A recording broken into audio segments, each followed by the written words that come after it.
I've been asked to say a few words to the truckers in Ottawa. And so I've given that some careful consideration. All you protesters, you've accomplished an awful lot already. You know, the Conservative leadership has crumbled and Aaron O'Toole has been replaced by someone who is giving a fair bit of voice to your concerns. You now have a voice in the House of Commons. All the people you represent have a voice in the House of Commons. You have 4 provinces that have moved quite precipitously in the direction that the protest was hoping for, starting to lift mask mandates on something approximating as reasonable a timeline as might be expected under the circumstances. You're now faced with a difficult choice, which is, what are your criteria for satisfaction?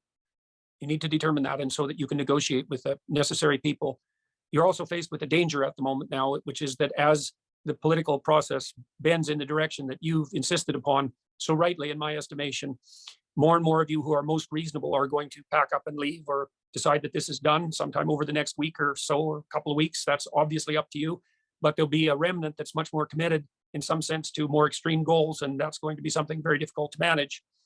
I'd like to commend all of you for your diligence and work on accomplishing what you have accomplished under trying conditions, and also for keeping your heads in a way that's actually been a model for the entire world. You know, the fact that you've been able to remain peaceful, you haven't taken the bait, you haven't responded with violence to quite remarkable denigration and provocation, that's a sign of tremendous discipline and care.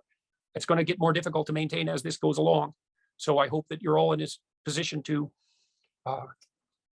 allow a sufficient victory to be sufficient, to move forward without rancor, to be grateful for the effect that you've already had and the support that you've received, and to move forward to a normative peace and the reestablishment of our country's economy and our psychological and social well-being.